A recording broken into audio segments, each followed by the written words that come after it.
بسم الله الرحمن الرحيم.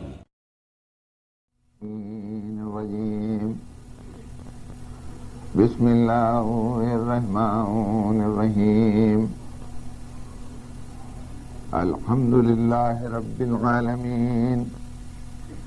الصلاة والسلام على أشرف الأنبياء والمرسلين وعلى آله وعترته وأهل بيته الطيبين الطاهرين المعصومين. صلوات.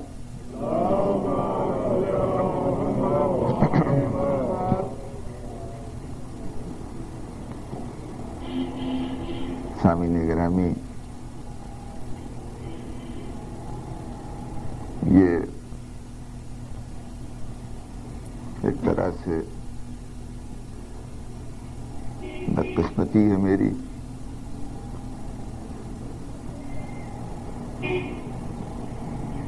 کہ آپ حضرات سے اتنی تاخیر کے بعد رابطہ قائم ہوا، اور خوش نصیبی ہے کہ لاکھ تاخیر سے ہی بہرطور آپ کے نیاز حاصل ہوئے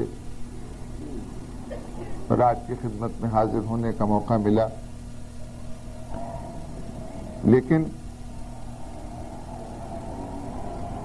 مطلع میں ہی سخن گسترانہ بات یہ آ پڑی کہ میں آپ کی انداز نہیں، آپ میرے طرز گفتگو سے شناسا نہیں، میں آپ کی پسند سے باخبر نہیں، آپ میری بساط و صلاحیت سے لا تعلق ہونے کی وجہ سے باخبر نہیں، شاید میرا لب و لہجہ، میری زبان بھی آپ حضرات کی سماعت کے لیے اجنبی ہو. تو اجنبیت کا ایک سنگ گراں، ناواقفیت کی ایک فصیل، ناشناسائی کی ایک دیوار آپ کے اور میرے درمیان حائل. ایسی صورت میں کچھ کہوں تو کیسے کہوں؟ ہاں، بس ایک چراغ کا تصور ہے کہ جس کے وجود کی وجہ سے، جس کی روشنی سے اجنبی چہرے بھی یوں منور ہوتے ہیں کہ شناسا لگنے لگتے ہیں. کوئی کہیں کا ہو، انداز گفتگو کچھ بھی ہو، لب و لہجہ کوئی بھی ہو، لیکن جہاں چراغ محبت آل محمد روشن ہوا، اجنبی شناسا بننے لگے. فارس سے آیا ہوا سلمان ہو، حبش سے آیا ہوا بلال ہو، مدینے کا رہنے والا ابو ذر ہو، ہندوستان سے سفر کر کے جانے والا قمبر ہو، افریقہ میں آباد فضہ ہو، جب اس چراغ کی روشنی میں آتے ہیں تو سب ایک دوسرے کو پہچاننے لگتے ہیں.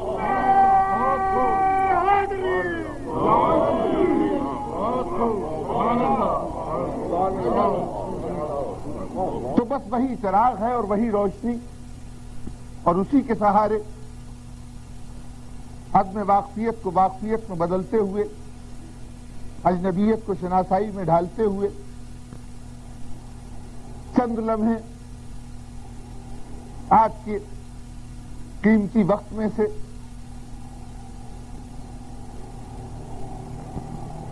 اس مرحلے پر کہ جب اصولاً ہم تعزیت کی مجلس کا انعقاد کر رہے ہیں، ایک معظمہ، ایک مومنہ، ایک ذاکرہ حسین دنیا سے تشریف لے گئی. لائق اولاد نے ماں کے زندگی میں جو ان کا سب سے پسندیدہ ذکر تھا اس ذکر کی محفل سجا کے یہ اہتمام کیا ہے کہ کچھ تسکین روح کا سامان ہو جائے، کچھ ہماری جانب سے بصورت تحفہ ان کی طرف منتقل ہو سکے۔ کل تک ہم ان کی شفقتوں کے محتاج تھے، ان کی محبتوں سے فیض یاب ہو رہے تھے، ان کے کرم کے سائے تلے زندگی گزار رہے تھے۔ آج وہ مرحلہ ہے کہ وہ ہاتھ جو ہمیشہ دیتا تھا، وہ سایہ کہ جو اپنے چھاؤں میں ہمیں ہر مصیبت سے بچائے رکھتا تھا، آج خود محتاج اور بے بس ہو گیا ہے کہ اب اگر کچھ دے سکتے ہیں تو شاید ہم تو انہیں دے سکیں، ان کی طرف سے غالباً ہم تک کچھ تو منتقل ہو سکے۔ تو اس مقصد کے لیے ہم نے اس مجلس کا انعقاد ضمن ایک پہلو کی طرف توجہ دلاتا چلوں۔ دنیا میں اپنے مرحومین کے ایصال ثواب کے لیے ہر قوم میں، ہر گروہ میں، ہر جماعت میں کچھ طریقے رائج ہیں۔ مسلمانوں کے بھی وہ مسلک کہ جو یہ بھی سمجھتے ہیں کہ مرنے کے بعد غالباً اب کوئی حیات باقی نہیں رہی، کوئی اس کو فائدہ نہیں پہنچ سکتا، مرنے والے کو کوئی نقصان نہیں پہنچ سکتا، وہ بھی کسی نہ کسی شکل میں کچھ نہ کچھ اہتمام ایصال ثواب کرتے ضرور ہیں۔ اور سب سے نمایاں طریقہ یہ ہے کہ تلاوت قرآن کی جائے، اس کا ثواب مرحوم تک منتقل کر دیا جائے۔ آپ کو دنیا میں بالعموم محتاج اور بے بس ہو گیا ہے کہ اب اگر کچھ دے سکتے ہیں تو شاید ہم تو انہیں دے سکیں، ان کی طرف سے غالباً ہم تک کچھ سے منتقل ہو سکے۔ تو اس مقصد کے لیے ہم نے اس مجلس کا انعقاد کیا۔ ضمن ایک پہلو کی طرف توجہ دلاتا چلوں۔ دنیا میں اپنے مرحومین کے ایصال ثواب کے لیے ہر قوم میں، ہر گروہ میں، ہر جماعت میں کچھ طریقے رائج ہیں۔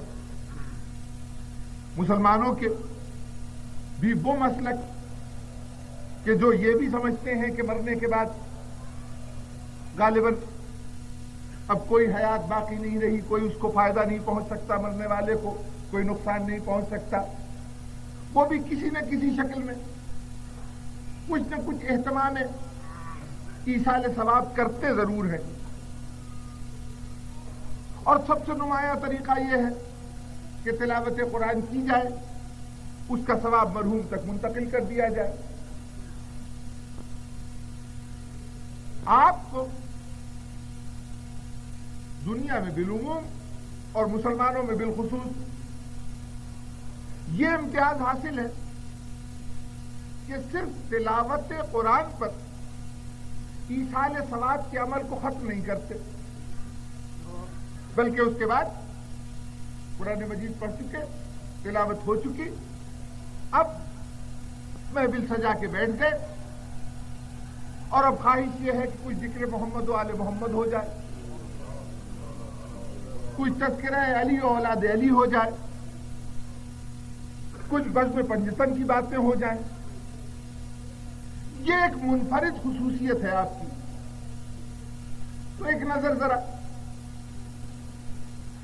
اس کی منطق پر کہ ایصال ثواب کے لیے راہ خدا میں خیرات کر دیا، ایصال ثواب کے لیے ضرورت مندوں کی کچھ حاجتیں پوری کر دی، کسی برہنہ جسم کو لباس عطا کر دیا، کسی بھوکے کو روٹی کھلا دی، خدا کے قرآن مجید کی تلاوت کر لی، بس یہ کافی ہے؟ اس مجلس کی ضرورت کیوں؟ یہ تذکرہ اہل بیت کا اہتمام کیوں؟ تو بزرگان گرامی، اس کی ایک وجہ تو یہ عرض کر دوں کہ ابھی میں نے عرض کیا کہ وہ مرحوم کہ جو زندگی بھر ہم پر اپنی شفقتوں کی بارش کرتا رہا، اسے اب ہم اپنی طرف سے کوئی تحفہ دینا چاہتے ہیں اس منزل پر کہ جب وہ اپنے لیے خود کچھ نہیں کر سکتا، ہم چاہتے ہیں کہ ہم اس کو کوئی ایسا تحفہ دیں کہ جو قدر و قیمت اس کی ان منزلوں میں کام آئے جن منزلوں سے اب وہ گزر رہا ہے، ان مراحل کو طے کرنے کا ذریعہ بنے کہ جن مراحل سے اب وہ دو چار ہے۔ تو اس مرحلے پر ہم کوشش کرتے ہیں کہ کسی اچھے ہو۔ اب نکلے ہیں ہم اس کوشش میں کہ اچھا تحفہ کہیں سے ملے، تو اب اچھے تحفے کی شناخت کیا ہے، کیسے کوئی تحفہ اچھا ہوتا ہے۔ تحائف کے تبادلے ہوتے رہتے ہیں ہمارے آپ کی زندگی کے روز کا معمول، اس میں کمتر تحفہ کون سا اور بالا تر تحفہ کون سا، اچھا تحفہ کون سا اور کم حیثیت کا تحفہ کون سا، تو پہچان کے لیے ہمارے پاس 3 ترازو ہیں، 3 باٹ ہیں جس پہ تول لیجیے تحفے کو۔ پہلی بات تو یہ دیکھی جاتی ہے کہ جو تحفے کو حاصل کرنے کے لیے نکلا ہے، جو تحفہ دینا چاہتا ہے، اس کی استطاعت کتنی ہے۔ اگر بیچارے کے وسائل کم ہیں تو لاکھ دل میں خواہشیں بلند ہو، نگاہ بڑی بلند ہو، لیکن قوت خرید ہی نہیں رکھتا، کون سا تحفہ خریدے گا۔ جو اس کی استطاعت، اس کی حیثیت کی اجازت دی، کم سے کم قیمت کا جو تحفہ ملا لے آیا۔ جیسے جیسے استطاعت بڑھتی جائے گی، قوت خرید بڑھتی جائے گی، اس اعتبار سے تحفے کا انتخاب بھی بہتر ہوتا جائے گا۔ اچھا استطاعت تو ہے، لیکن اس کی نگاہ محدود ہے، یہ معلوم ہی نہیں کہ بازار میں کون سی چیز فراہم ہے اور کون سی چیز نہیں۔ اس کی نگاہ صلاحیت ہی نہیں رکھتی کہ یہ تصفیہ کر سکے کہ اچھی چیز کیا ہے، بری چیز کیا ہے۔ تو اب استطاعت رکھتے ہوئے بھی کوئی بہتر چیز نہیں لا سکتا۔ تو اب ضرورت یہ ہے کہ جہاں استطاعت ہو وہاں نظر میں بھی وسعت ہو، دنیا سے کچھ باخبر بھی ہو کہ یہاں کیا اچھا ہے کیا برا ہے۔ اور پھر تیسرا پیمانہ یہ ہوتا ہے کہ ٹھیک ہے استطاعت بھی تھی، نظر بھی تھی، لیکن جس کے لیے تحفہ خرید رہے تھے اس سے تعلق کوئی خاص نہیں، بس ہی رسمی سا ایک ربط ہے۔ تو یہ آپ بھی دیکھتے ہیں ماشاءاللہ صاحبان استطاعت بھی ہیں، صاحبان نظر بھی ہیں، لیکن جہاں رسمی طور پہ شادی میں شرکت کرنی ہوئی تو کوئی چیز بازار سے لے آؤ، لیکن اپنے عزیز قریب کے لیے خریدنا ہوا، جس سے محبت کے روابط ہیں اس کے لیے کچھ لینا ہوا، تو اب بہتر سے بہتر چیز، قیمتی سے قیمتی چیز، مفید سے مفید چیز تلاش ہو رہی ہے، اس لیے کہ جس کے لیے لے رہے ہیں اس سے محبت ہے۔ اب بزرگان گرامی، ہمیں فیصلہ کرنا ہے بہترین تحفے کا، تو کسی ایسے کو ڈھونڈیے کہ استطاعت کا یہ عالم ہو کہ بعد خدا کائنات کا کوئی ذرہ اس کے اشارے کے بغیر جنبش نہ کرے، نظر کا یہ عالم ہو کہ زمین کی وسعتوں سے نہیں، قاب قوسین کی بلندی سے کھڑے ہو کے کائنات کو دیکھتا ہو، اور محبت کا یہ عالم ہو۔ جس شخصیت کا تذکرہ کر رہا ہوں اس کا محبوب کون تھا، اس کی پسندیدہ شخصیتیں کون تھیں؟ شاید آپ کے ذہنوں میں سوال آئے کہ اہل بیت سے زیادہ عزیز کون ہوں گے، جانثار اصحاب کے سوا کون عزیز ہوں گے، یہی پیمانے آپ گنائیں گے نا۔ میں عرض کروں کہ اگر یہ دیکھنا ہے کہ کسی کو کس چیز سے محبت ہے تو یہ دیکھا کیجئے کہ وہ کس چیز کے لیے کس چیز کو قربان کر رہا ہے۔ اگر اولاد کے لیے دولت کو قربان کر دے تو اس کا مطلب ہے دولت کم عزیز، اولاد زیادہ عزیز۔ اگر دولت کے لیے اولاد قربان کر دے تو اس کا مطلب ہے کہ اولاد کی حیثیت کم تھی نگاہ میں، دولت کی حیثیت زیادہ تھی۔ اب اگر رسول نے اپنے اہل بیت پر کبھی اس امت کو قربان کیا ہو تو میں کہوں گا اہل بیت عزیز۔ اب چاہے ہم عمل کے اعتبار سے کیسے ہوں، لیکن حقیقت تو یہی ہے کہ کبھی ہمیں قربان نہیں کیا گیا اہل بیت کو بچانے کے لیے۔ ہاں، ملت کا مستقبل بچانے کے لیے اہل بیت کو ضرور قربان کیا گیا۔ اس لیے نگاہ رسالت میں سب سے محبوب کون؟ یہ خطا کار صحیح، گنہگار صحیح، لیکن یہی امت۔ تو وہ وسعت نظر رکھنے والا، وہ پوری کائنات کے اوپر اختیار رکھنے والا، وہ اپنی سب سے محبوب امت کو جو تحفہ دے گا اس سے بہتر کوئی تحفہ ہو سکتا ہے؟ جہاں نظر بھی وسیع، اختیار بھی وسیع اور محبت کا رشتہ بھی بڑا شدید۔ اب اس نے تحفہ دیا، ایک منزل آئی، چاہنے والی امت سے جدا ہو رہا ہے رسول۔ اچھا میں جا رہا ہوں، ایک تحفہ دے جاؤں ایسا کہ قیامت تک تمہارے کام آتا رہے۔ اب اگر اس تحفے میں رسول صرف یہ کہہ کے رک جاتے کہ تم میں کتاب چھوڑ کے جا رہا ہوں، تو ہم بھی اپنے تحفے میں صرف کتاب بھیجتے، لیکن بات پہنچائی اہل بیت و عترت تک تو ہم بھی اپنے تحفے کو اعلیٰ ترین بنانے کے لیے پہلے ذکر قرآن کرتے ہیں، پھر ذکر اہل بیت کرتے ہیں۔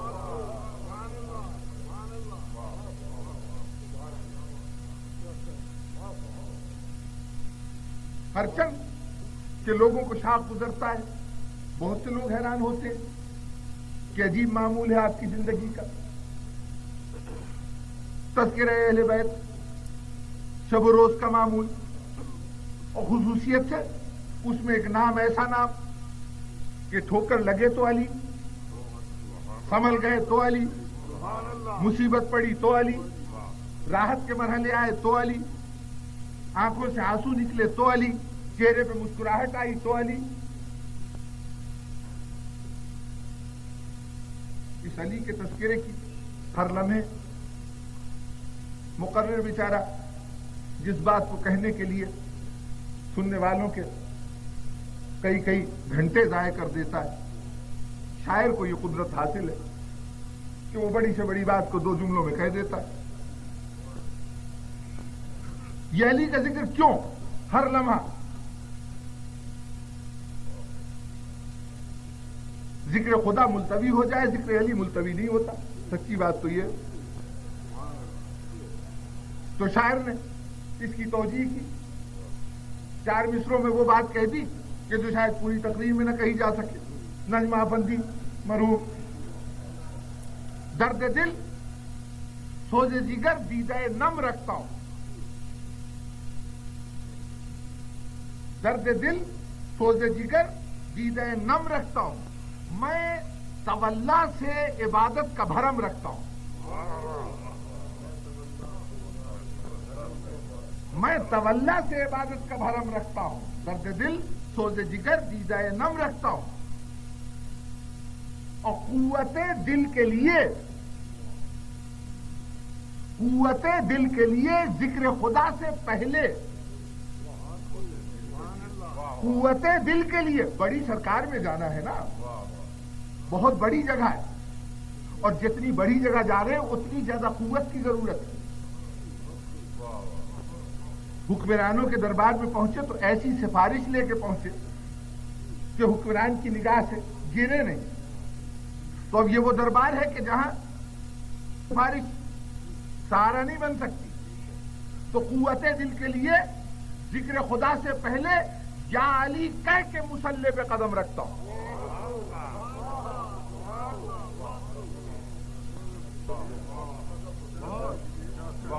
قوت دل کے لیے ذکر خدا سے پہلے یا علی کہہ کے مصلی پہ قدم رکھتا ہوں۔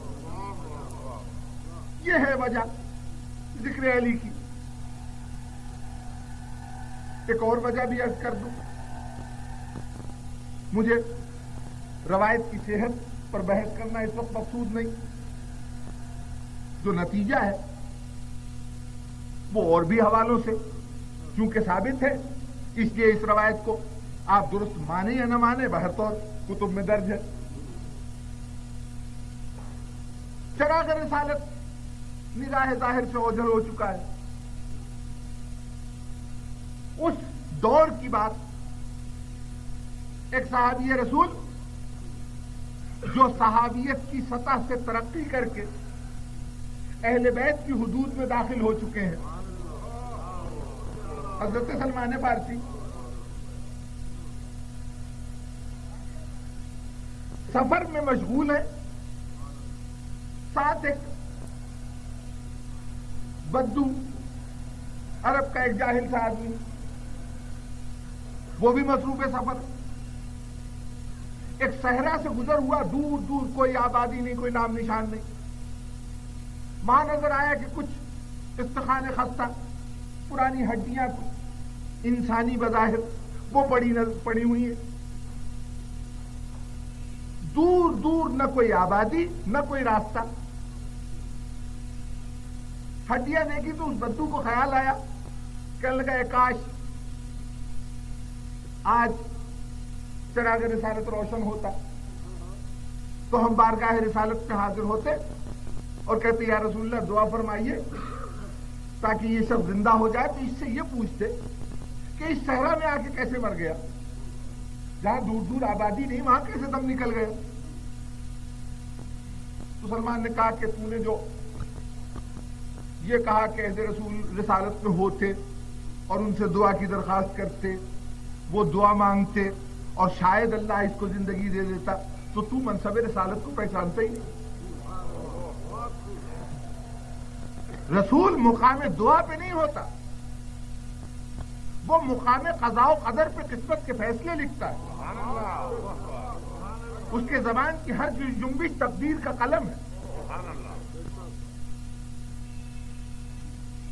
اس کے لیے عہد رسالت میں جانے کی ضرورت نہیں، یہ تو اس چراغ کی روشنی جس پہ پڑ گئی، اس بارگاہ سے جس نے فیض اٹھا لیا، یہ کمال تو اس کو بھی حاصل ہے کہ اس کی دعا بارگاہ خداوندی میں قبول ہو جاتی ہے۔ اور یہ کہہ کے وہیں فرش خاک کے اوپر سر سجدے میں رکھا، پروردگارا تیرے رسول کے صحابی کی صحابیت موضوع بحث ہے اس وقت، دنیا کو یہ بتانا ہے کہ صحابیت رسول کا صحیح مقام کیا ہے۔ تو پروردگارا آج تو ہی ہے کہ جو صحابی کی دعا کے قبول کا ذریعہ بن جائے۔ ابھی تکمیل دعا نہیں ہوئی تھی کہ ہڈیاں جڑی، گوشت چڑھا، ایک شخص اٹھ کے کھڑا ہو گیا۔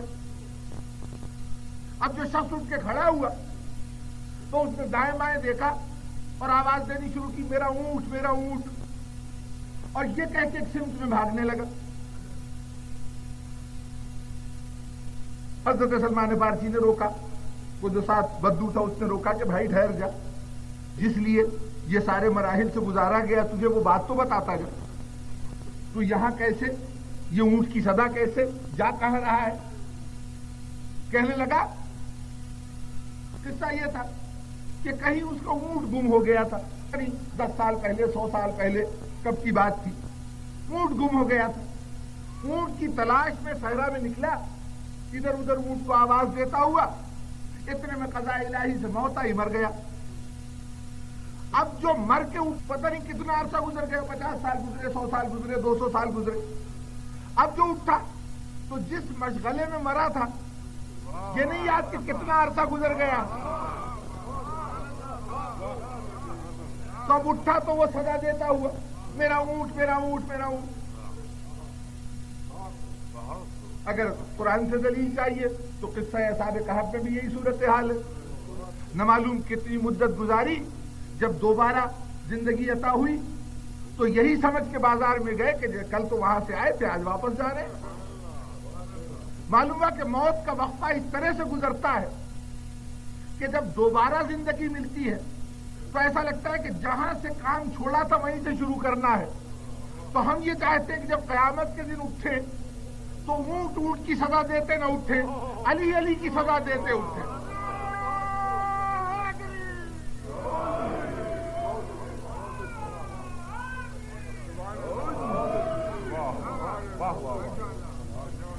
اس لیے ہے شب و روز علی علی، اٹھتے بیٹھتے علی، موت کے مرحلے پہ علی، زندگی کے مرحلے پہ علی، خوشی کے مرحلے پہ علی، غم کے مرحلے پہ علی، ہر مرحلے پر ذکر علی، اس لیے کہ قیامت کے دن ہم دامن علی سے اپنے کو وابستہ دیکھنا چاہتے ہیں۔ آرزو ہے کم از کم ہم تو سزا دے دیں۔ ویسے تو آقا غریب نواز ہیں، شاید اس سزا پہ کبھی وہ بھی کہتے کہ ہاں اپنا ہے، پہچان لیں، ہمیں اپنی جماعت میں شامل کر لیں۔ ہم پہلے آرزو تو کریں، اگر آرزو بھی نہ ہوگی تو یہ تمنا بس کہ وہ اپنوں میں شامل کریں گے۔ تو یہ وجہ ہے کہ جب ہمارے یہاں صف ماتم بچ جائے تو ہم اپنے کو نہیں روتے، اپنے کا تذکرہ نہیں کرتے۔ بڑا بلند مرتبہ ہوگا، بڑا بلند مقام ہوگا، ہم اس کا تذکرہ شروع کر دیتے ہیں کہ جس کا وجود ایک تو ان رشتوں اور روابط کی علامت ہو جو رشتہ اپنے مرنے والے سے ہمیں تھا، اور دوسرے وہ تذکرہ کرتے ہیں کہ جہاں غم و اندوہ، رنج و الم کی مقدار ہمارے غم و اندوہ کے مقابلے میں کہیں زیادہ ہو۔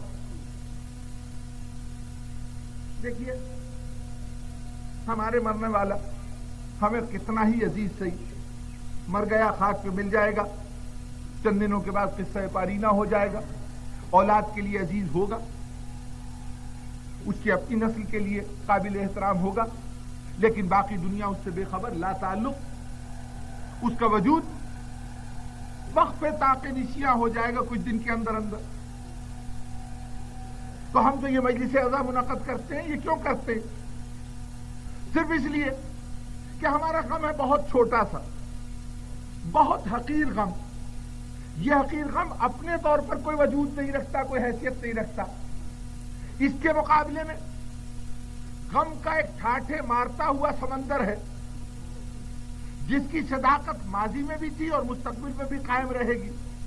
تو ہم اپنے تھوڑے سے غم کو اس عظیم غم سے متصل کر دیتے ہیں کہ اپنے طور پر تو ہمارا غم باقی نہ رہتا، ہماری مرنے والی شخصیت کا ذکر باقی نہ رہتا، ہم نے ایسی عظیم ہستیوں سے وابستہ کر دیا ہے کہ جب تک وہ ہستیاں موجود ہیں یہ ذکر بھی اس طفیل میں زندہ رہے گا۔ یہ وجہ ہے کہ ہم پرچے عزا بچھا لیتے ہیں، اور پھر جب آج تذکرہ ہے ایک ماں کا جو دنیا سے چلی گئی، درجے تو بڑے ہیں اس خاتون کے، مومنہ ہونا بڑا اعزاز، ذاکرہ حسین ہونا بہت بڑا اعزاز، لیکن شاید بات عجیب لگے، میرے نزدیک ماں ہونا اتنا بڑا اعزاز ہے کہ باقی تمام درجوں سے، تمام مقامات سے بلند تر، اس لیے کہ ان سب کے بڑے فضائل، اور بھائی ذاکرہ حسین سے بڑھ کے فضیلت کیا ہو؟ اس لیے کہ ذاکرہ حسین تاسیہ جناب زینب کرتی ہے۔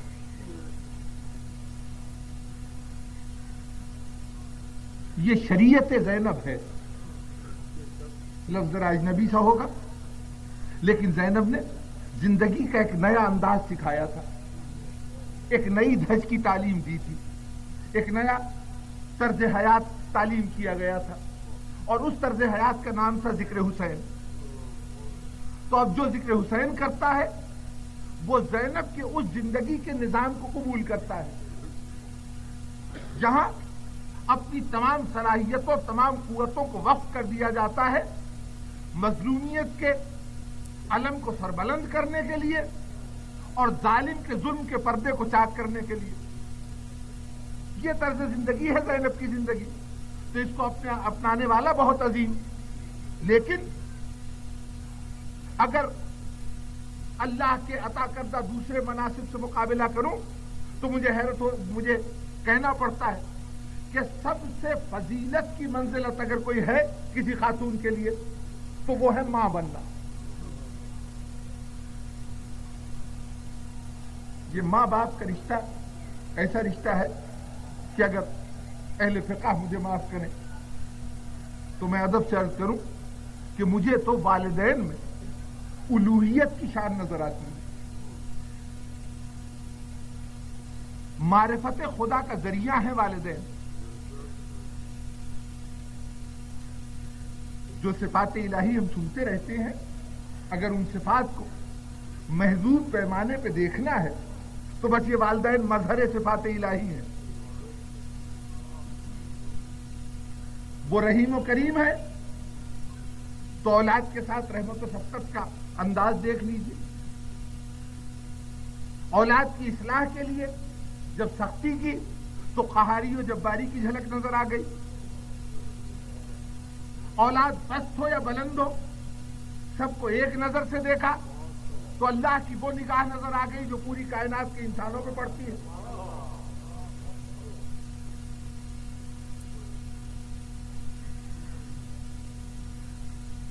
جو صفات ذات الہی کی اس کی جھلک نظر آتی ہے والدین میں اور یہی نتیجہ ہے غالباً کہ اللہ کی جو ایک بڑی فضیلت تھی کہ ساری دنیا اس کی اطاعت کرے اس کا حکم مانے تو اللہ نے کہا کہ اچھا جہاں میں نے اور صفتوں کا مظہر بنایا ہے والدین کو تو اس صفت کے مظہر بھی والدین کے دیکھو ان کی اطاعت سے سرتابی کی کسی کو اجازت نہیں. ایک ذرہ برابر سرتابی والدین کی اجازت نہیں حکم الہی کی حدود کے اندر. اور مرتبہ عرض کروں دیکھیے کچھ شخصیتوں کو اللہ نے پیدا ہی اس لیے کیا ہے کہ ان کی اطاعت کی جائے. قرآن مجید کی آیت نگاہوں کے سامنے ہے کہ اللہ کی اطاعت کے بعد رسول کی اطاعت کہو اولی الامر کی اطاعت کہو. لیکن اللہ نے حدود مملکت والدین کہ جن کو اللہ نے بھیجا اس لیے ہے کہ اطاعت کرمائے ان کو بھی استثناء نہیں دیا. انہیں بھی اس بات کی اجازت نہیں دی کہ وہ چاہے تو والدین سے وہ انکار کر دے. اور یہیں پر تاریخ کی ایک ایسی حقیقت جس کی طرف شاید نظر نہ گئی ہو کہ وہ تمام رسول جو رسالت کے ساتھ ساتھ منصب امامت پہ فائز تھے اولی العزم پیغمبر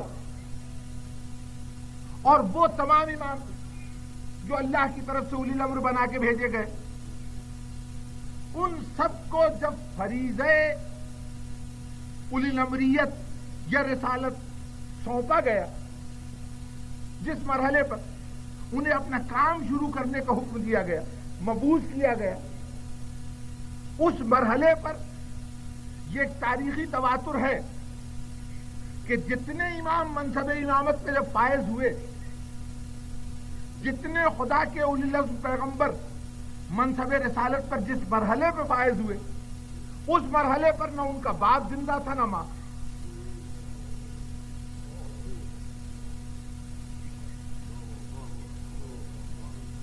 جتنے امام جس مرحلے پہ منصب امامت پہ فائز ہوئے بلکہ حضرت شہر بانو کے متعلق ایک تاریخی بحث ہے کہ بعض لوگوں نے کہا خاص طور پہ ہمارے مرثیہ نگاروں نے کہ کربلا کے اندر جناب شہر بانو موجود تھی والدہ امام زین العابدین علیہ السلام.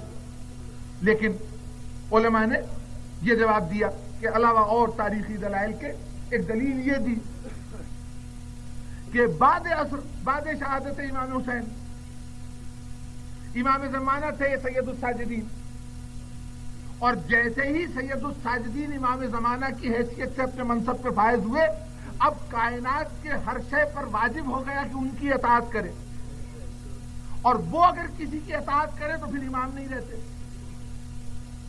یعنی دنیا کے کسی فرد کی اطاعت کرے تو اب وہ امام نہیں رہتے.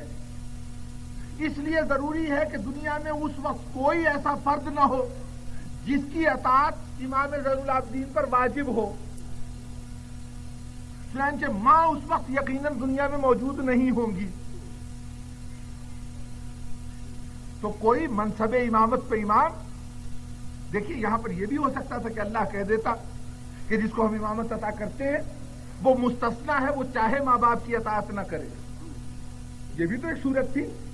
لیکن اللہ نے ماں باپ کے تقدس کا اتنا احترام کیا کہ جب کوئی اس کی طرف سے منصب اطاعت پہ آ کے بیٹھے تب ان شخصیتوں کو دنیا میں رہنے نہ دیا جائے، تاکہ نہ تو اس صاحب اطاعت کے اس منزل پہ فرق پڑے اور نہ ماں اور باپ کی عظمت پہ فرق پڑے. یہ منزلت ماں کی بزرگان گرامی. بات لمبی ہے لیکن اب موڑ ایسا آ گیا کہ میں چاہتا ہوں کہ ماں کی اس منزلت کے تذکرے کے بعد کچھ اپنے آپ کے رویے کی بات کر لیں. ہر ماں کی اطاعت کے لیے حکم عظیم، اور وہ ماں کہ جس نے زحمتوں سے، مشقتوں سے، کوششوں سے اولاد کو پروان چڑھایا ہو، اس کی اطاعت کے لیے ہمیں نسبتاً زیادہ کوشش کرنی چاہیے، زیادہ جد و جہد کا مظاہرہ کرنا چاہیے. اور اگر کوئی ماں ایسی ہو کہ تمام آنے والی نسلوں کی گردنیں اس کے احسان سے جھکی ہوئی ہوں، اس کی شفقتوں کے سامنے تمام گردنیں خمیدہ ہوں، تو کیا ہمارا فریضہ نہیں کہ اس کا بھی ذکر کیا کریں، اس کا بھی نام لیا؟ لیکن بھائیوں، کیا ہم نے تاریخ میں کسی ایسی ماں کا وجود دیکھا ہو کہ جس کے احسانات اتنے کثیر ہوں اور پھر اس کے ذکر کو زندہ رکھا ہے؟ نہیں ذہن منقطع ہوئے، نہیں متوجہ ہوئے ذہن ادھر. تو میں عرض کروں کہ آج مسلمانوں کا کون سا فرد ہے جو دو شخصیتوں کے احسان سے انکار کر سکے؟ ایک مردوں کے طبقے کا ایک فرد، ایک طبقہ خواتین کا ایک فرد. مردوں کے طبقوں کا نمائندہ ابو طالب، خواتین کے طبقے کا نمائندہ حضرت خدیجہ الکبریٰ. انصاف سے بتائیے مسلمانوں نے ان دونوں شخصیتوں کے ساتھ کیا کیا؟ جنہوں نے رسول کے مشن کی پرورش اس طرح سے کی ہو. بھئی ایک کی کاوشیں تھیں، شفقتیں تھیں، حفاظت کا اہتمام تھا، ایک کا سرمایہ تھا، آغوش تھی.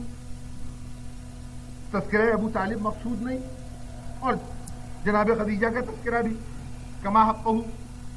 جب پوری ملت نے اب تک نہ کیا تو میں کیا کر سکوں گا؟ لیکن اتنا عرض کر دوں کہ مسلمان آج تیرے پاس جو کچھ ہے، جو کچھ ہے خدیجہ کا عطا کردہ ہے. شاید ابو طالب میں سامان رزق فراہم ہو تو خدیجہ کے دم سے،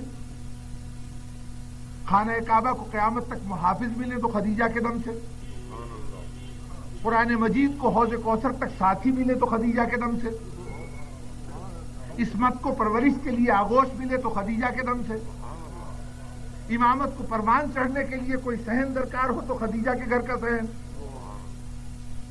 کون سی ایسی نعمت ہے جو ملت اسلامیہ کو خدیجہ نے نہیں عطا کی؟ لیکن انصاف سے کہو مسلمانوں، تم نے خدیجہ کو کیا دیا؟ کتنا بڑا المیہ ہے تاریخ کا کہ آج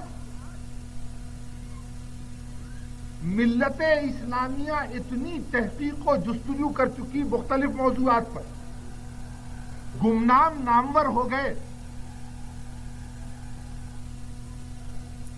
جن کے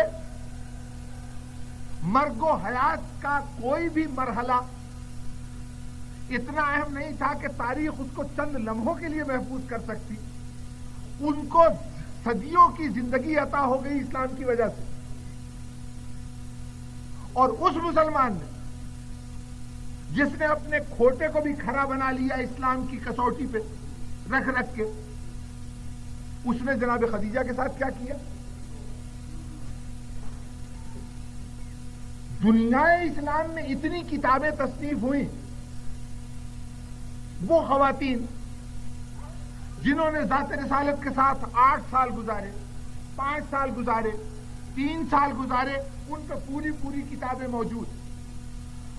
لیکن آج دنیا عرب، دنیا عجم ایک کتاب تو پیش کرے کہ جو جناب خدیجۃ الکبریٰ کی سمان حیات پر مشتمل ہو.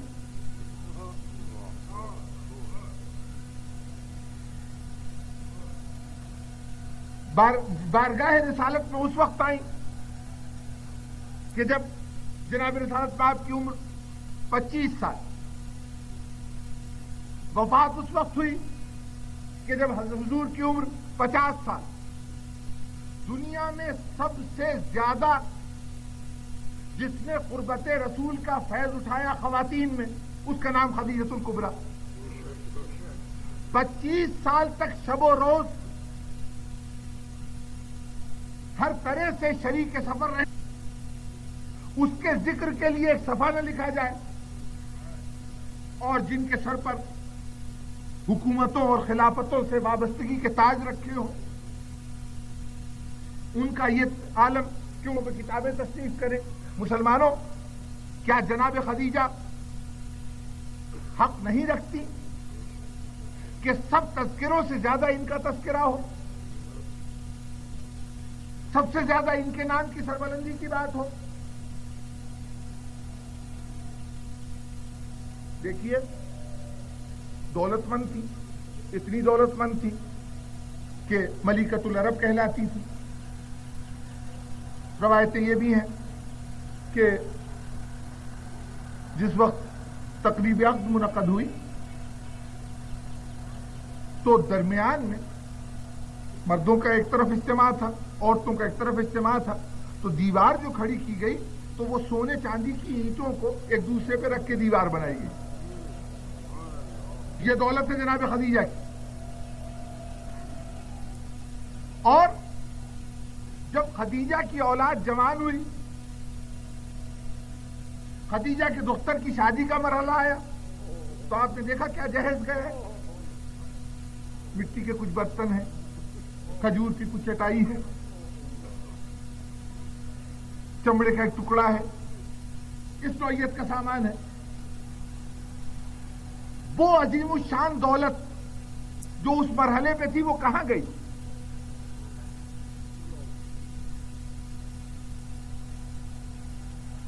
اگر تاریخ نہ بتائے کہ کہاں گئی تو میں عرض کرتا ہوں کہاں گئی. ہجرت حبشہ کے لیے جب پہلا وفد مسلمانوں کا بھیجا گیا، 70 کے قریب افراد تھے، تو ان تمام افراد کو حبشے تک سفر کرانے کا سارا اہتمام خدیجہ کی دولت سے ہوا. 3.5 سال تک شاب ابو طالب میں جب رسول کا قیام تھا تو ہر چند کے بڑے بڑے صاحبان ثروت اپنے آپ کو دامن رسالت سے وابستہ کر چکے تھے، لیکن اس کے باوجود تمام تاریخیں اٹھا کے دیکھ لیجئے، سچی یا جھوٹی ایک بھی روایت ایسی نہیں ملے گی کہ کہیں باہر سے کسی نے رزق کا اہتمام کیا ہو. 3.5 سال میں ایک مشت گندم بھی کسی نے لا کے ذات رسالت کے لیے نہ پیش کی. پورے بنو ہاشم اس پہ قید میں تھے. اور یہ تاریخ میں مل جائے گا کہ علی ابن ابی طالب حدود مکہ سے باہر نکل جاتے، حضرت جعفر طیار ان کے ساتھ ہوتے، حضرت عقیل ان کے ساتھ ہوتے، یعنی اولاد ابو طالب، یہ چلی جاتی اور حدود مکہ سے باہر جا کے وہ قبائل کہ جو اس معاہدے میں شامل نہیں تھے جس کے تحت شاب ابو طالب میں قریشیوں نے حقہ پانی بند کر کے، بائیکاٹ کر کے مسلمانوں کو محصور کیا تھا، بنو ہاشم کو محصور کیا تھا، ان کے ساتھ جو قبائل عرب معاہدے میں شامل نہیں تھے ان قبائل سے جا کے اجناس خریدتے، راتوں کی تاریکی میں سفر کر کے وہ اجناس پہنچاتے، اور اس طرح سے غذا ملتی رہی 3.5 سال تک. یہ جناب خدیجہ کی دولت تھی.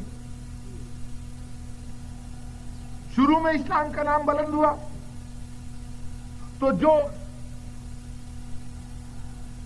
اسلام کی آواز پر لبیک کہنے والا طبقہ تھا، تو بڑا طبقہ ان لوگوں میں شمار ہوتا تھا جو غلام تھے۔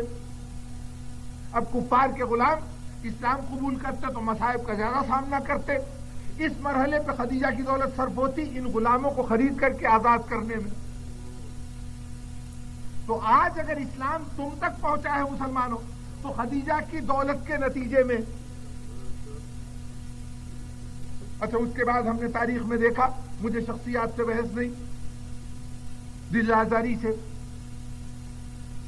دل چکنی احباب سے ہمیشہ محتاطوں میں تو صرف توجہ دلا رہا ہوں ایک محسنہ کی طرف کہ اس کے احسان کو یاد کرو۔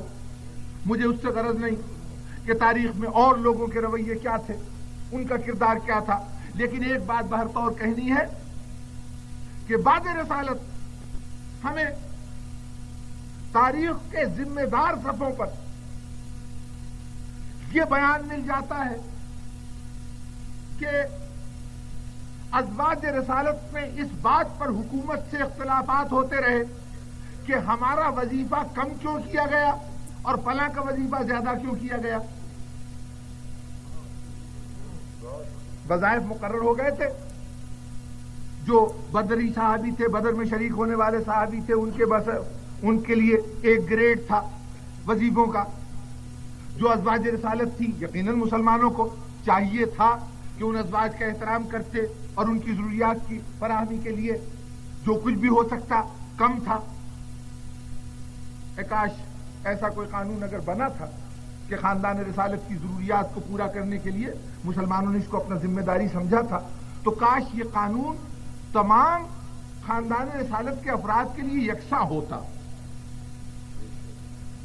یہ نہ ہوتا کہ کچھ کو تو نوازا جا رہا ہے اور کچھ کو محروم کیا جا رہا ہے۔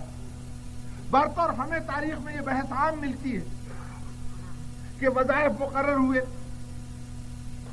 اور اس وظائف پر یہ شکایت ہوتی رہی کہ یہ وظیفہ کم ہے، اس میں اتنے ہزار دینار کا اور اضافہ کیا جائے۔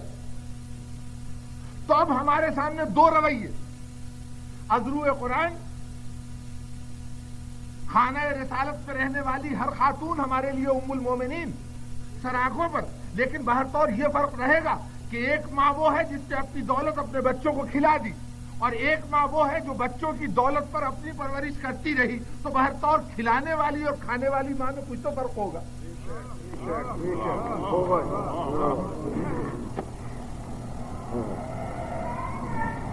اچھا، اگر یہ ہوتا کہ نگاہ رسالت میں کوئی مقام نہ ہوتا تو بخدا ہم تو ان کا ذکر نہ کرتے، کیونکہ ہمارا پیمانہ کبھی رشتہ نہیں رہا۔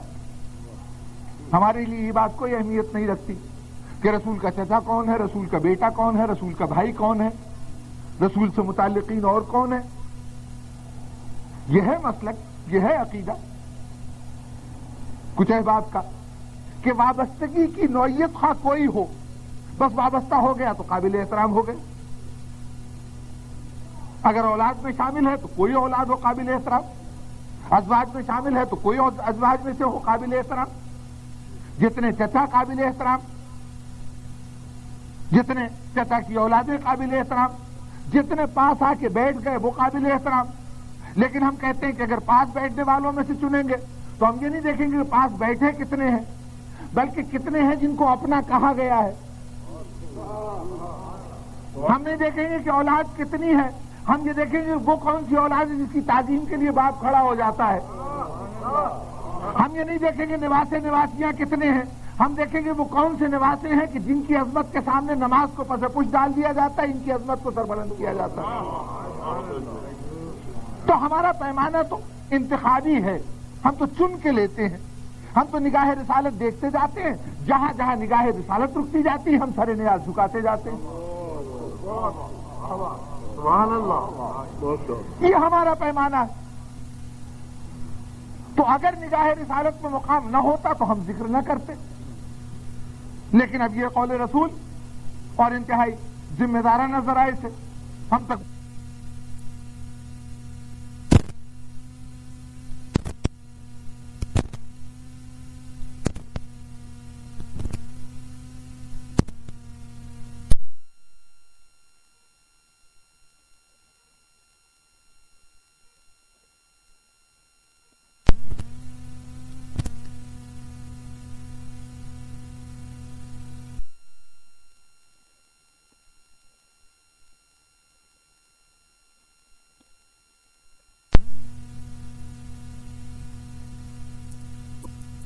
تو ان کا ذکر نہ کرتے، کیونکہ ہمارا پیمانہ کبھی رشتہ، ہمارے لیے یہ بات کوئی اہمیت نہیں رکھتی کہ رسول کا چچا کون ہے، رسول کا بیٹا کون ہے، رسول کا بھائی کون ہے، رسول سے متعلقین اور کون ہے۔ یہ ہے مسلک، یہ ہے عقیدہ کچھ احباب کا کہ وابستگی کی نوعیت خواہ کوئی ہو، بس وابستہ ہو گیا تو قابل احترام ہو گئے۔ اگر اولاد میں شامل ہے تو کوئی اولاد ہو قابل احترام، ازواج میں شامل ہے تو کوئی ازواج میں سے ہو قابل احترام، جتنے چچا قابل احترام، جتنے چچا کی اولادیں قابل احترام، جتنے پاس آ کے بیٹھ گئے وہ قابل احترام۔ لیکن ہم کہتے ہیں کہ اگر پاس بیٹھنے والوں میں سے چنیں گے تو ہم یہ نہیں دیکھیں گے کہ پاس بیٹھے کتنے ہیں، بلکہ کتنے ہیں جن کو اپنا کہا گیا ہے۔ ہم نہیں دیکھیں گے کہ اولاد کتنی ہے، ہم یہ دیکھیں گے وہ کون سی اولاد ہے جس کی تعظیم کے لیے باپ کھڑا ہو جاتا ہے۔ ہم یہ نہیں دیکھیں گے نواسے نواسیاں کتنے ہیں، ہم دیکھیں گے وہ کون سے نواسے ہیں کہ جن کی عظمت کے سامنے نماز کو پس پش ڈال دیا جاتا ہے، ان کی عظمت کو سربلند کیا جاتا ہے۔ تو ہمارا پیمانہ تو انتخابی ہے، ہم تو چن کے لیتے ہیں، ہم تو نگاہ رسالت دیکھتے جاتے ہیں، جہاں جہاں نگاہ رسالت رکتی جاتی ہے ہم سر نیاز جھکاتے جاتے ہیں۔ سبحان اللہ، یہ ہمارا پیمانہ ہے۔ تو اگر نگاہ رسالت میں مقام نہ ہوتا تو ہم ذکر نہ کرتے۔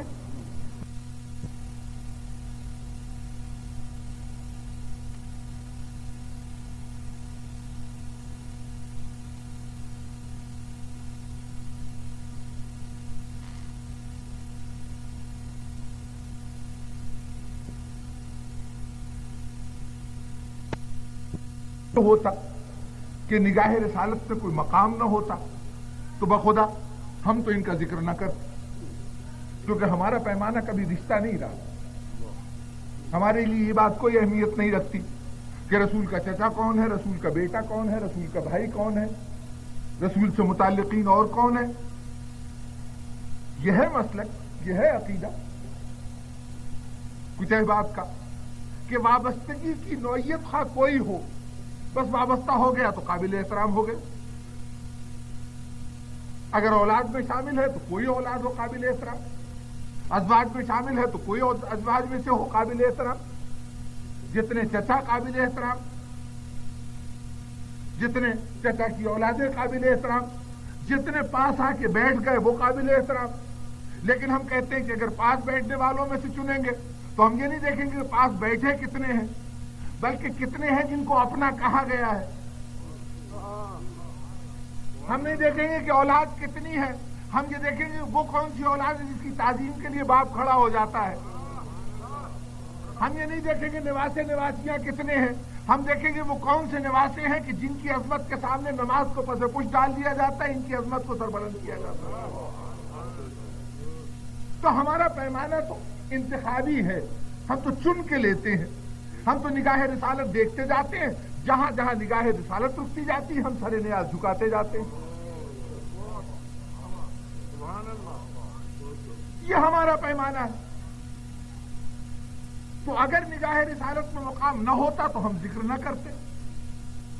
لیکن اب یہ قول رسول اور انتہائی ذمہ دارانہ ذرائع سے ہم تک منتقل ہونے والا قول رسول کہ دنیا میں طبقہ خواتین میں، مردوں کی دنیا میں تو بہت سے لوگ کامل ہوئے، درجہ کمال پہ پہنچے، لیکن خواتین میں 4 خواتین ہیں پوری نسل انسانی میں جن کو منزل کمال حاصل ہوا۔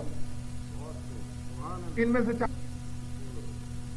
حضرت مریم، آسیہ زن فرعون، حضرت خدیجہ بنت خویلد اور جناب فاطمہ صلوات اللہ علیہ۔ قول رسول ہے، متفقہ ہے، لیکن میں عرض کروں گا کہ 4 کی یہ فہرست سر آنکھوں پر، لیکن اس 4 میں بھی ایک نام ایسا ہے کہ جو باقی سب سے ممتاز نظر آتا ہے۔ حضرت آسیہ، حضرت مریم، حضرت خدیجہ اور خاتون جنت، 4 نام ہیں لیکن ایک نام ممتاز نظر آتا ہے۔ دیکھیے، ان میں سے ہر خاتون نے راہ خدا میں اپنی خواہشات کو قربان کیا، اپنے آپ کو وقف کیا منشاء الہی کے، رضا الہی کے حصول کے لیے تگ و دو کرتی رہیں اور اس طرح سے کمال کی منزل حاصل کی۔ ہر خاتون نے اپنی کوشش کی اور راہ کمال پر چلتے ہوئے منزل کمال تک پہنچی، لیکن ایک خاتون ایسی ہے کہ خود بھی صاحب کمال، اور اگر کوئی آغوش میں آ جائے تو وہ بھی صاحب کمال۔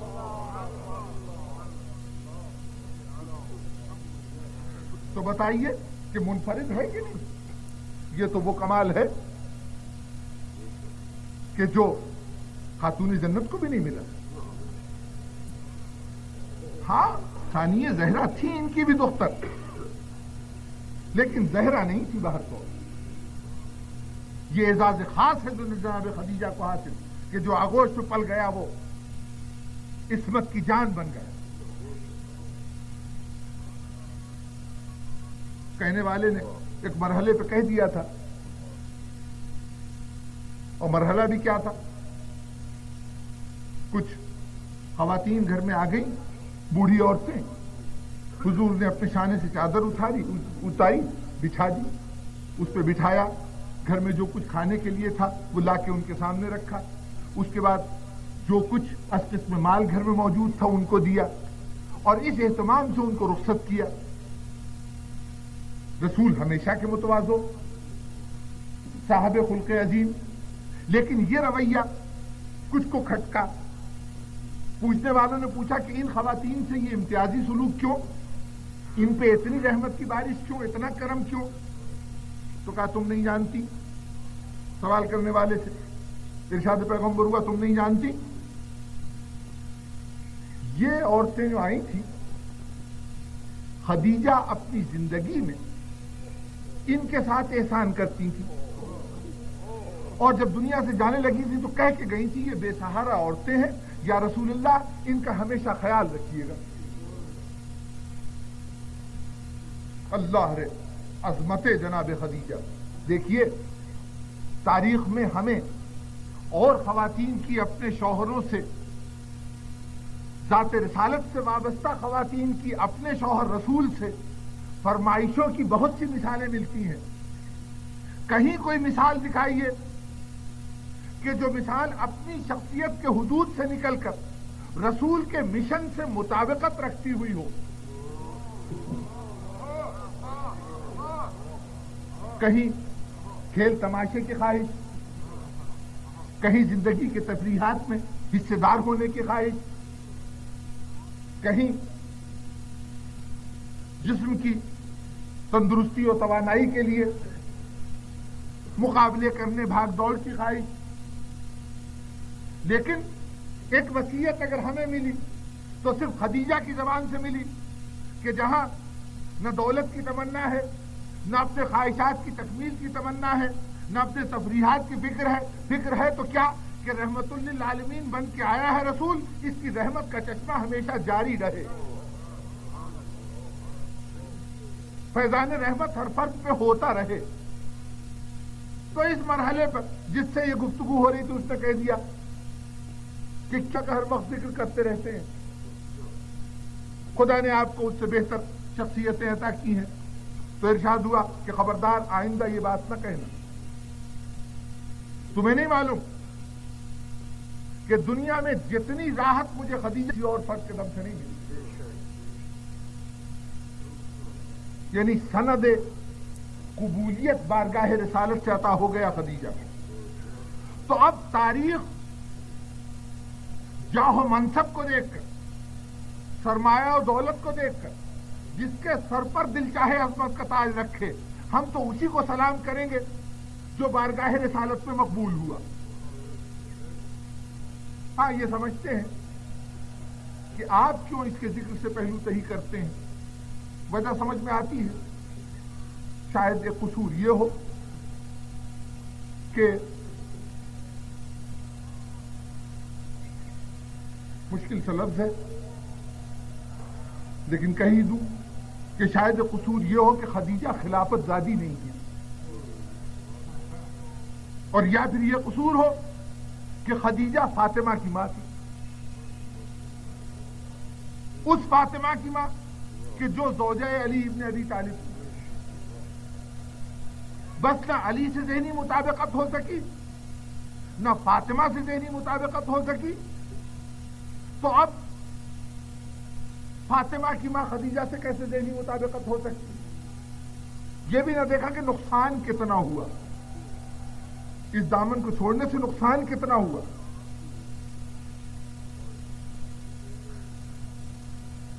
دیکھیے یہ عجیب سی بات ہے کہ مسلمانوں نے پیغمبر کی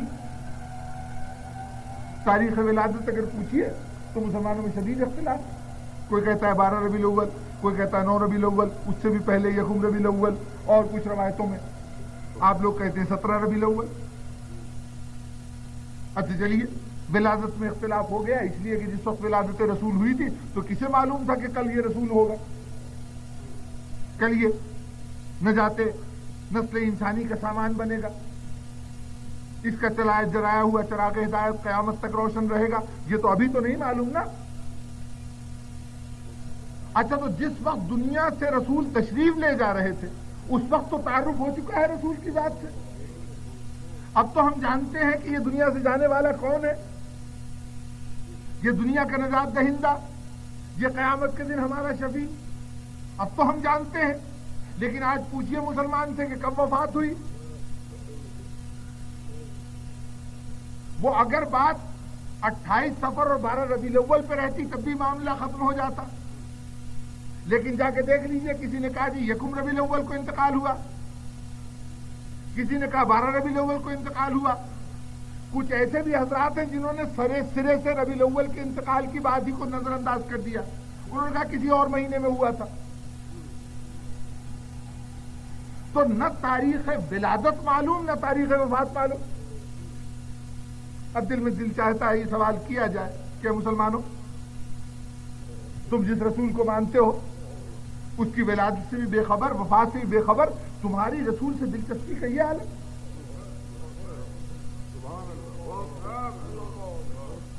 جس رسول کا کلمہ پڑھتے ہو میں ولادت سے باخبر نہ ہونے پر تم سے شکایت نہیں کرتا، لیکن وفات سے تو باخبر ہوتے۔ لیکن سیدھی سی بات تھی، کیوں مسلمانوں نے ان دونوں تاریخوں کو فراموش کر دیا؟ دیکھیے یہ دونوں تاریخیں وہ بتا سکتا تھا کہ جو ان دونوں مراحل کا گواہ ہوتا، جس نے ولادت کی منزل دیکھی ہوتی اس سے پوچھتے تو ولادت کی تاریخ ملتی، وفات کی منزل دیکھی تھی اس سے پوچھتے تو وفات کی تاریخ ملتی، ولادت کی تاریخ کو اس وقت کھویا جب ابو طالب سے قطع تعلق کیا، اور وفات کی منزل کو اس وقت نظر انداز کیا جب علی بن ابی طالب سے تعلق چھوڑا۔ جو اصل واقعے کے اوپر موجود لوگ تھے ان سے رابطہ نہیں ہے، نتیجتاً وہ تاریخیں گم ہو گئی۔ تو بس اسی سلسلے میں یعنی ایک مرتبہ درود پڑھیے۔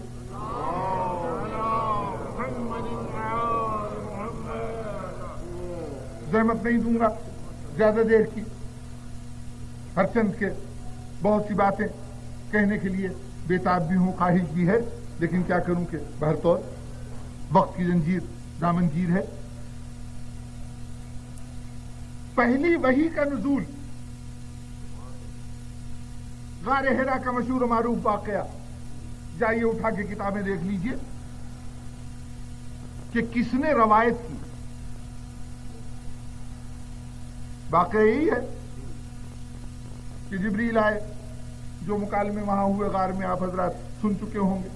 اس کے بعد پیغمبر تشریف لائے گھر میں، جناب خدیجہ سے ذکر کیا، جناب خدیجہ برقہ بن نوفل کے پاس لے گئیں۔ مجھے تفصیل سے بحث نہیں کرنی، صرف اتنا عرض کرنا ہے کہ واقعے میں شخصیتیں کون کون سی ہوئیں؟ جبرائیل، ذات رسالت، حضرت خدیجہ الکبریٰ، برقہ بن نوفل۔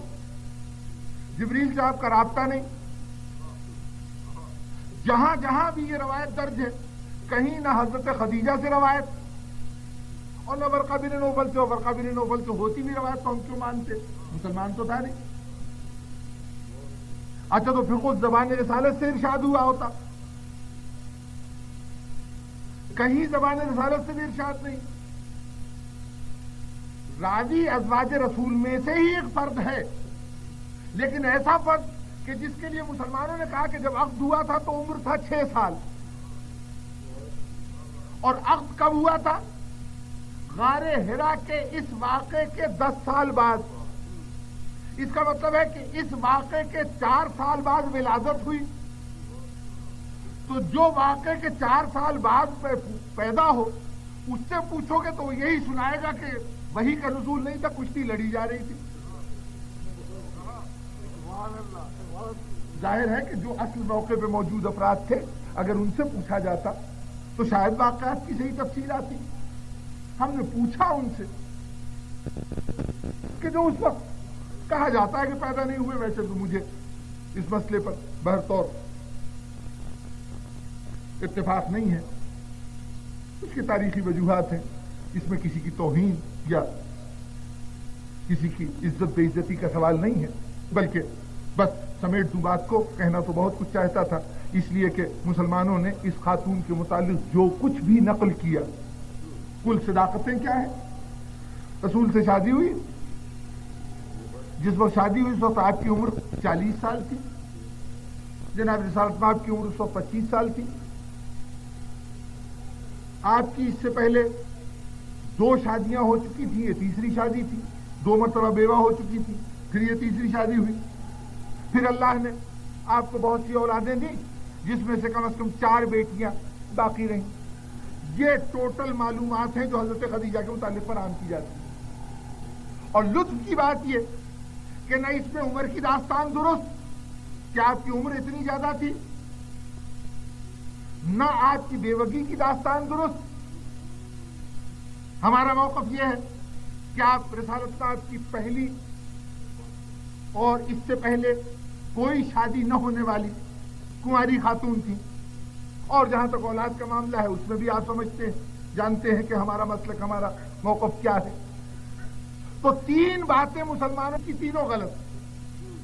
اب اس غلطی کا تجزیہ کرنے کا مرحلہ یہاں پہ نہیں ہے، لیکن اتنا عرض کروں گا کہ مسلمانوں، ہمارے نزدیک یہ تینوں باتیں بنیادی تو کوئی اصولی اختلاف نہیں ہے کہ جس کے اوپر گفتگو کرتے ہوئے ہم ایک دوسرے سے نظریں چرائیں، یہ سمجھیں کہ دل شکنی ہوگی، دل آزاری ہوگی. دیکھیے یہ تاریخ کی بحث ہے. کسی کی عمر کتنی تھی، کسی کے بچے کتنے ہوئے، ہمارے کسی عقیدے کا تعلق ان باتوں سے نہیں.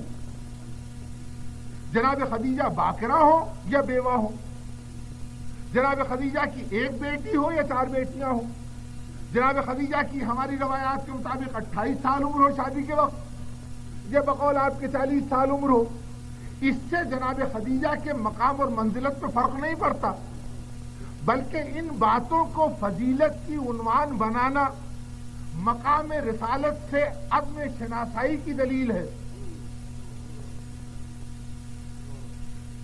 یہ افسوس کی بات ہے ہم کبھی اس موضوع کو نہ چھیڑتے اور نہ ہمیں چھیڑنا چاہیے. یاد رکھیے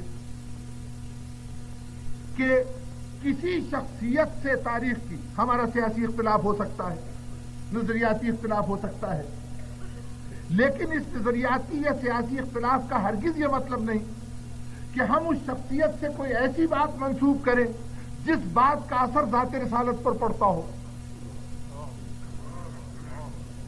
بہت سی ایسی خواتین اور مرد موجود تھے ذات رسالت کے دور میں کہ جن سے ہمیں بہت سے موضوعات پر اختلافات ہیں.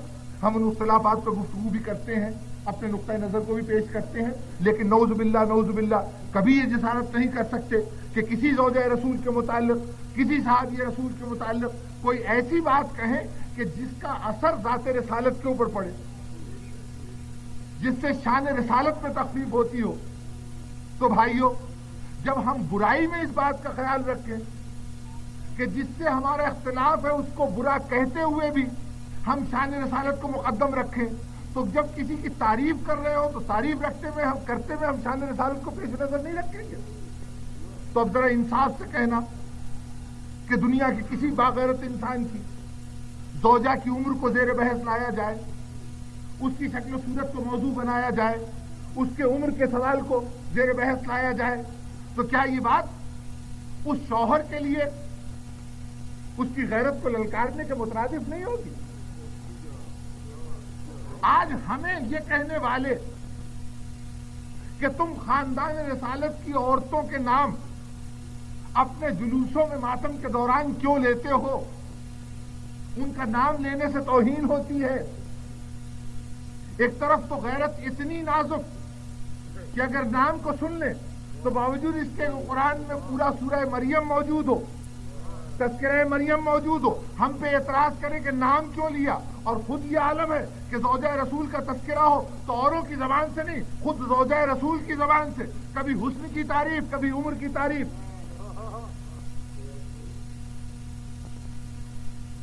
اس کا مطلب یہ ہے کہ تمہیں معلوم ہی نہیں کہ پسند رسول کی کا معیار کیا ہوتا ہے۔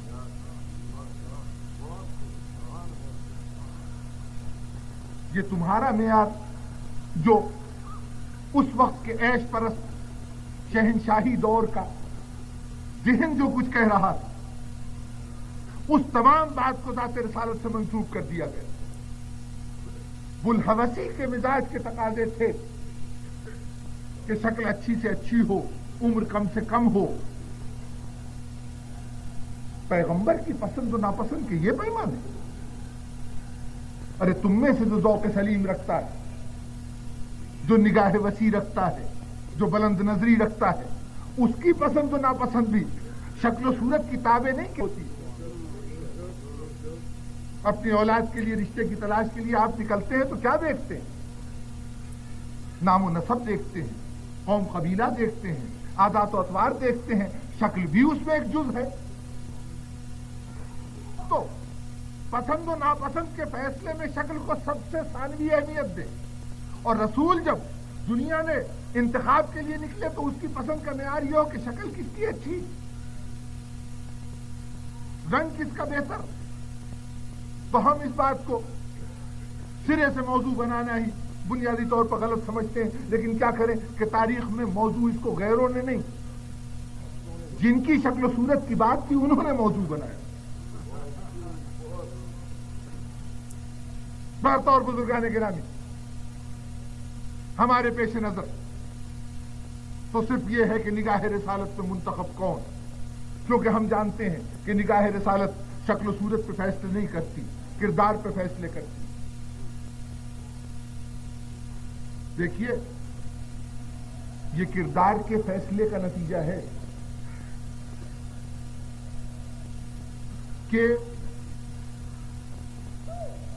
بس تفصیل میں کیا جاؤں، دو نواسے ہیں، ہو سکتا ہے تاریخ میں اور نواسوں کا بھی ذکر ہو، ہمارا براہ راست رابطہ دو نواسوں سے ہے، وہ دونوں نواسے رسول کے نواسے، ایک ہی رشتہ ہے نا دونوں سے۔ اچھا، جب ایک رشتہ ہے تو جو سلوک ایک نواسے سے وہی سلوک دوسرے نواسے سے۔ بلکہ بات کو اور واضح کروں کہ دیکھیے، دونوں رسول کے نواسے، دونوں رسول کا گوشت پوست، تو اس لیے جیسے ان کی پیشانی ویسے ان کی پیشانی، جیسے ان کے دستائے مبارک ویسے ان کے دستائے مبارک، جیسے ان کا سینہ ویسے ان کا سینہ، جیسے ان کے قدم ویسے ان کے قدم، سب کچھ ایک جیسے ہیں نا۔ اگر رسول کی محبت نواسوں سے ہوتی تو دونوں سے ایک رویہ ہوتا، لیکن رسول کیا کرتے، اگر دونوں نواسے سامنے آ جائے تو ہر چیز ایک جیسی ہے، لیکن ایک آگے بڑھے تو اس کے منہ پہ بوسے، دوسرا آگے بڑھے تو اس کی گردن پہ بوسے۔ یہ امتیاز کیوں، یہ فرق کیوں؟ فرق اس لیے بزرگان گرامی کہ نگاہ رسالت پہ اپنا رشتہ پیش نظر نہیں ہے، نگاہ رسالت میں ان کا وہ منصب خاص پیش نظر ہے جو بارگاہ خداوندی میں ان کو حاصل ہے۔ اور یہ قول خود زبان رسالت سے ارشاد ہوا، وہ روایت سنی ہوگی کہ جیسے آج کے دور میں ہمیں حیرت ہو رہی ہے کہ ایک کے منہ کے بوسے کیوں اور ایک کی گردن کے بوسے کیوں. یہ اس دور میں بھی یہ سوال اٹھا اور سوال بھی کسی اور نے نہیں اٹھایا, خود نواسے کی زبان پہ سوال آیا. آنکھوں میں آنسو بھرے ہوئے, ننھے ننھے قدموں کو اٹھاتا ہوا چھوٹا نواسا ماں کی خدمت میں حاضر ہوا. مادر گرامی ذرا میرا منہ تو سونگھیے, بیٹے تمہارے منہ سے تو مجھ کو عنبر سے بہتر خوشبو آ رہی ہے. کہانی مادر گرامی ایک مرتبہ اور سنیے, کہیں اس میں بدبو تو نہیں آ رہی. بیٹے تمہارا منہ اور بدبو کیسے ممکن ہے؟ اب جو آنکھوں میں رکے ہوئے آنسو سے ڈھلک گئے, رخساروں تک آ گئے آنسو, اور کہا ماں اگر بدبو نہیں آ رہی تو پھر کیا بات ہے کہ میں نانا کے سامنے اپنا منہ بڑھاتا بھی ہوں تو منہ کے بوسے نہیں لیتے. بھائی حسن کے تو چہرے کے بوسے لیتے ہیں, لبھائے امام حسن کے بوسے تو لیتے ہیں, لیکن جب میں آگے منہ کرتا ہوں تو منہ کے بوسے نہیں لیتے, میرے گردن کو چوم لیتے. کہا اچھا بیٹا گھبراؤ نہیں, نانا کو آ لینے تو پوچھ لیں گے, ان سے تو یاد کر لیں گے وجہ کیا ہے. بابا گھر میں آئے, بیٹی خدمت میں حاضر ہوئی. بابا کہتے ہیں کہ حسین کے رونے سے مجھے اذیت ہوتی ہے. ہاں بیٹی یقیناً حسین کے رونے سے مجھے اذیت ہوتی. تو بابا آپ ہی یہ کہتے کہ حسین کے رونے سے اذیت ہوتی اور آپ ہی حسین کو رلاتے بھی ہیں. کہا بیٹی میں نے حسین کو رلایا؟ کہاں بابا یہ شکایت لے کے آیا کہ آپ اس کا منہ نہیں چومتے اور حسن کا منہ چومتے. کہا بیٹی وجہ جانتی ہوں, خود بتا دو نا. کہا نہیں بابا چاہتی ہوں آپ کی زبان سے سن لیں. اچھا تو بیٹی وجہ سن لو.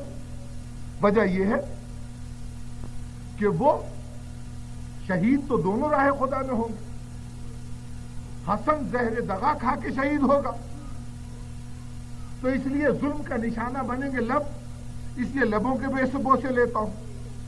اور حسین شمشیر جبا سے شہید ہوگا تو نشانہ ظلم بنے گی گردن, اس لیے گردن کے بوسے لیتا ہوں. معلوم یہ ہوا کہ نواسوں کے لبوں کے بوسے نہیں تھے, نواسے کے گلو کے بوسے نہیں تھے, بلکہ شہید راہ حق کے مرکز شہادت جہاں پہ نزول ظلم ہونے والا تھا اس مقام کے بوسے تھے. یعنی اس رشتے کے حوالے سے نہیں, اس رشتے سے جو اللہ کے ساتھ ان بندوں کو حاصل تھا. جانا کہیں اور چاہتا تھا, لیکن بس اب یہ مقام ایک اور منزل کی طرف اشارہ کر رہا ہے کہ اچھا تو پھر سنت رسول طے پا گئی, طرز عمل رسول معین ہو گیا کہ جو عضو بدن راہ خدا میں مرکز قربانی بنے گا وہ بوسہ گاہ رسول ہوتا ہے. اگر ہونٹ زہر کا نشانہ بنے تو ہونٹ بوسہ گاہ رسول, اگر گلوئے حسین شمشیر جفا کا نشانہ بنے تو بوسہ گاہ رسول. تو اگر حسن کے ہونٹوں کے بوسہ لینا رسول کا طریقہ, حسین کے گلے کا بوسہ لینا رسول کا طریقہ, تو پھر اس سنت کا کیا یہ تقاضا نہیں کہ ان بازوؤں کے بھی رسول بوسے لیں جن میں رسیاں بندیں گی؟ ہونا چاہیے نہیں سنت کا تقاضا. تو بزرگان محترم یہ سنت بھی تھی. اس سنت پر سے پردہ نہ اٹھتا, لیکن کب پردہ اٹھا؟ جب حسین کے خیموں سے 32 سال کا ایک جوان ایک سوکھے مشکیزے کو لے کے باہر نکلا. جوان چاہتا ہے کہ خیمے سے باہر نکلے. ایک مرتبہ شہزادی دو عالم کی خدمت میں حاضر ہوا. شہزادی عباس پانی کی سبیل کے لیے جا رہا. بھئی عباس جاؤ جاؤ, جانے سے نہیں روکتی, مجھے معلوم ہے کہ کہہ کے تو جا رہے ہو پانی کی سبیل کرنے جا رہا ہوں, لیکن مجھے معلوم ہے کہ جو صبح سے گیا پلٹ کے نہیں آیا. اچھا بھیا جا تو رہے ہو, لیکن جانے سے پہلے ذرا بیٹھ جاؤ, میں تمہیں ایک حدیث سنا دوں. ذرا بیٹھ جاؤ, میں تمہیں حدیث سنا دوں. خاتون جنت کی دختر نے یہ بات کہی. عباس دو زانو ہو کے بیٹھے. ایسا معلوم ہوا کہ درس گاہ سیدہ میں ایک طالب علم ثانیہ زہرا سے درس حدیث لینے کے لیے آیا. اب ارشاد فرماتی ہیں جناب زینب بھائی عباس جب میں چھوٹی سی تھی تو ایک دن بابا کی گود میں بیٹھی. دیکھیے یہاں پر ایک جملہ کہتا چلوں, خاتون جنت کی دختر نے یہ کہا ہے کہ بابا کی گود میں بیٹھی تھی. یہ تصریح کہیں نہیں ہے کہ بابا سے مراد کیا ہے. بابا سے مراد کیا ہے؟ عام طور پر ہم نے سوچا اور سمجھا کہ بابا سے مراد علی ابن ابی طالب کی ذات ہوگی, لیکن آپ کو یہ تاریخ کی حقیقت بھی معلوم ہے کہ امام حسین فرزندان رسول کہلاتے تھے اور ساری زندگی جناب رسالت صاحب کو نانا نہیں کہا, بابا کہہ کے بلایا. تو اگر حسنین کو یہ شرف اور عزت حاصل کہ وہ رسول کو نانا نہ کہیں بابا کہیں, تو کیا زینب کو یہ حق حاصل نہیں ہے کہ وہ رسول کو نانا کہنے کے بجائے بابا کہیں؟ ہو سکتا ہے کہ یہاں مراد ہو کہ میں آغوش رسالت پہ بیٹھی تھی. اچھا آغوش رسالت پہ بیٹھی تھی اور میرے سر پہ چادر پڑی ہوئی تھی. اب یہ تہذیب خاندان رسالت کا ایک پہلو ہے کہ عمر اتنی کم کہ آغوش پہ بیٹھنے کا سن, اور تہذیب خاندان رسالت یہ کہ اس کمسنی میں بھی سر پہ چادر ہے. فرماتی ہیں کہ بیٹھی ہوئی تھی, سر کے اوپر چادر تھی. ایک مرتبہ ہوا کا جھونکا چلا, سر سے چادر ڈھلکی, میرے بازو برہنہ ہوئے, اور جیسے ہی بازو برہنہ ہوئے بابا نے سر نیچے کیا, میرے بازوؤں کے بوسے لیے. بازوؤں کے بوسے لیے, میں نے پلٹ کے بابا کے چہرے کی طرف دیکھا تو دیکھا بابا کی آنکھوں سے آنسو جاری. کیونکہ یہ بات نئی تھی, اس سے پہلے ایسا واقعہ نہیں ہوا تھا, اس لیے میں نے کہا کہ بابا آپ نے بازو کے بوسے کیوں لیے؟ تو بابا نے آنکھوں سے آنسو بہاتے ہوئے کہا تھا بیٹی تیرے بازوؤں میں رسیاں بندھیں گی, تیرے بازوؤں میں رسیاں بندھیں گی. خاتون جنت کی دختر کہتی ہے کہ بھیا بات اس دن سے لے کے آج تک میں سوچتی تھی کون میرے بازو میں رسی باندھے گا, اور جب اللہ نے مجھے تیرا جیسا بھائی دے دیا تو مجھے یقین نہیں آتا تھا کہ کون ہے جو میرے بازو میں رسی باندھ سکے. آج جو تو نے جانے کا عزم کر لیا مجھے یقین ہو گیا کہ ان بازوؤں میں رسی بندھے گی. اور بزرگان گرامی آپ کی ضرورتوں کو حق کرو, اٹھاؤ بولیے آپ لوگ. مال مجلس حاصل ہو گیا, منزل پہ پہنچ گیا میں, لیکن ایک ماں کو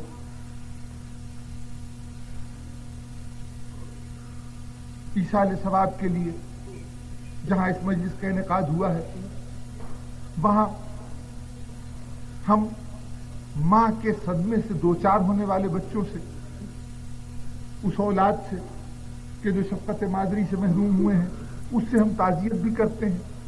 یہ مجلس کا ایک مقصد وہ تعزیت بھی ہوتا ہے. تو تعزیت کا ہمارا کیا طریقہ ہوتا ہے کہ ہم تذکرہ کرتے ہیں کہ تم اگر اپنے بھائی کا ماتم کر رہے ہو تو اپنے بھائی کو نہ رو, آؤ تمہیں اس بھائی سے ملائیں جو حسین کا بھائی. آؤ تم اگر اپنے بچوں کا ماتم کر رہے ہو تو اپنے بچوں کو نہ رو, آؤ علی اصغر اور علی اکبر کا ماتم کریں جو تمہارے بچوں سے ہر صورت میں بہتر. تو آج جب ماں کے لیے فرش عذابی تھی تو کس ماں کا تذکرہ کروں, کس ماں کا تذکرہ کروں؟ میری نگاہوں میں کئی مائیں. وہ ماں بھی ہے جس کو اللہ نے 2 پھول دیے تھے, ایک 6 مہینے کا کربلا کے اندر مرجھا گیا, ایک 5 سال کا شام کے قید خانے میں مرجھا گیا. یہ وہ ماں بھی ہے جس کو اون محمد جیسے فرزند اللہ نے دیے تھے, لیکن جب قبر میں اترنے کی منزل آئی تو یا تو مرنے والی پھوپھی تھی یا تنہا بھتیجا تھا. اور یا پھر وہ ماں بھی ہے کہ جس نے چکی پیس کے حسین کو پالا, جس کی شفقت و محبت کا یہ عالم تھا کہ جب دنیا سے رخصت ہوئی تو اتفاق سے, کیونکہ ایک دن آپ خود کام کرتی تھی, ایک دن کنیز کام کرتی تھی, تو جس دن شہادت ہوئی اس دن خود خاتون جنت کے کام کی باری تھی. اس لیے بچوں کے لیے غذا تیار کی, بچوں کے لباس کو دھو کے رکھا, گھر کی معمول کے مطابق صفائی کی، اور اس کے بعد مخاطب ہوئی کنیز سے کہ دیکھو میں حجرے میں جب تک تسبیح و تقدیس کی آواز آتی رہے تو سمجھ لینا کہ سیدہ موجود ہے، اور جب یہ آواز ختم ہو جائے نا تو کسی کو بھیج دینا مسجد نبوی تک، جا کے ابو الحسن کو خبر دے دے کہ سیدہ دنیا سے چلی گئی۔ بزرگان محترم، دو وصیت فرما کے حجرے میں تشریف لے گئی، منزل آئی کہ صدائے تسبیح بند ہوئی۔ ابھی کنیز کو یہ فکر کہ علی بن ابی طالب تک پیغام پہنچے کہ اتنے میں باہر سے ننا صاحبزادہ حسین داخل ہوئے۔ مادر گرامی کہاں ہے؟ حجرے میں آرام کر رہی۔ حسین نے قدم بڑھائے حجرے کی طرف، کنیز نے آگے بڑھ کے روکا کہ ذرا ٹھہر جائیے، کھانا تیار ہے، کھانا تناول فرما لیجیے۔ کہا آج تک ہوا ہے کہ میں نے ماں کے بغیر کھانا کھا لیا؟ میری ماں مجھے کھانا دے۔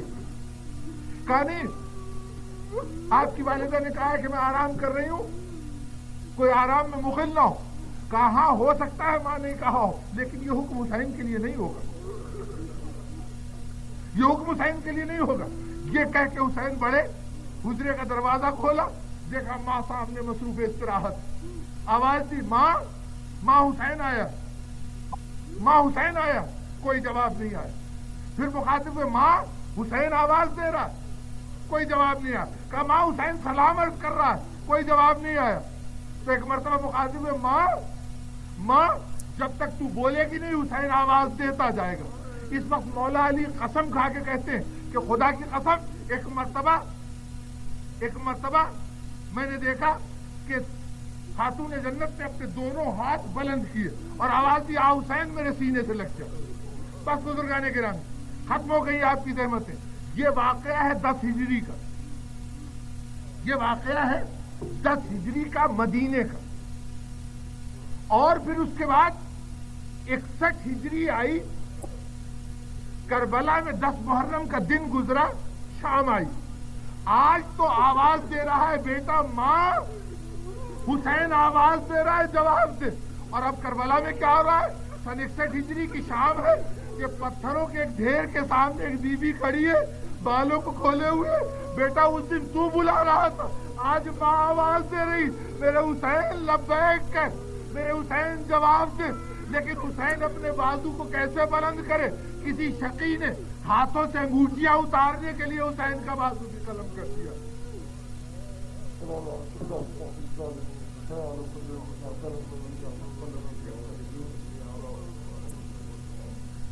یا اللہ اس تذکرے کو قبول فرما، پروردگارا ہمارے گناہان صغیرہ و کبیرہ کو معاف فرما، ہمیں صراط مستقیم پر چلنے کی توفیق عطا فرما۔ یا اللہ ہمیں ان احسان مند لوگوں میں شمار فرما کہ جو اپنے محسنین کے احسانات کو یاد رکھتے ہیں۔ یا اللہ ہمیں خیر و باطل کے امتیاز کی دولت بے پایہ سے مشرف فرما۔ یا اللہ ہمارے مرنے والوں کو اپنی رحمت کے جوار میں جگہ دے، بالخصوص اس مومنہ اور معظمہ کو کہ جس کے ایصال ثواب کے لیے اس مجلس کا انعقاد ہوا ہے، اسے قیامت کے دن کنیزان جناب سیدہ میں محشور فرما۔ یا اللہ